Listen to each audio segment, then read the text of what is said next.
السلام علیکم. دا ویډیو خاص کر د هغه کسانو لپاره ده کوم چې غریبانان دي. که چېرې تاسو وایئ چې موږ دې مالداره شو او دونه مالداره شو چې موږ دې بد نه زکات ورکړو، یعنې نور غریبانانو ته موږ زکات ورکړو، دا ویډیو خاص کر دا کسانو لپاره ده. تاسو سره مې نن مې داسې وظیفه راوړله، مجرب وظیفه. تاسو ته مې نن یو داسې مجربه وظیفه راوړله انشاءالله چې هغه تاسو وکړئ، تاسو دونه مالداره کېدای شئ چې تاسو دې بل تن له هم زکات ورکولی شئ. هغه وظیفه کم یوه ده. نو راځئ زه تاسو ته درښیم چې وظیفه کم یوه ده.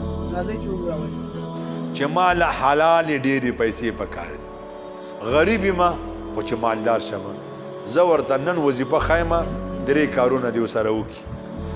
کو خلکو له زکاتونه ورکول شروع نه کړل، زه جرم یو د سار سنت په کور کې کوي، جمعات ته دې ځي، بیا اودس به کور کوي، سنت به کور کوي، بیا به جمعات ته فرض لمانځه ځي. جمعات کې به سنت نه کوي، مخکې نه به ځان تیاري فرض مونځ یې وکړو، بیا به خپل وظایف وکړي چې څه ورته یاد وي، بیا به 100 پیرې دا وظیفه وکړي.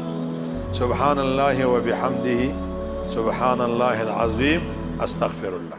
یاد به دیتا سبحان الله وبحمده سبحان الله العظیم استغفر الله، سبحان الله وبحمده سبحان الله العظیم استغفر الله. بیا د ورځې ځان له مزدوري کوه، ټاټکي مزدوري کوي، ترکاڼي کوي، لواري کوي، کریانې دکان دی دی، پمپ کې نوکري، چې څه مزدوري کوي. ماښام چې د کله چوټي کوله څومره پیسې دې وګټلې، مزدوري نه. زه دکاندار یم، ما د لاکو روپو سودا خرڅ کړه، دا نه، زما په دې لاکو روپو کې ګټه څومره ده؟ 15,000 مې پکې ګټه ده. په دې 15,000 کې 500,000 د خپل وس مناسب، دا د خپلو رشته دارو دپاره مختص کړه.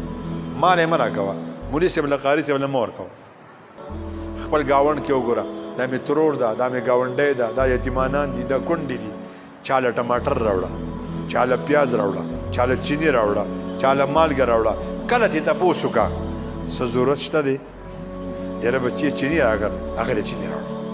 داړی وله مه راوړه که نه، کیلو وله راوړه، د پاو وله راوړه که نه، ورکوله. د یو ټیم وله راوړه که نه، نیم پاو چټاکی، دا مې وس دی. 1000 دې وګټلې، د 100 روپۍ پکې خیرات کړه. داسې وکئ که تاسو مالدار نه شوئ او زکاتونه خو نه ورکول، مال نوم بدل کړئ.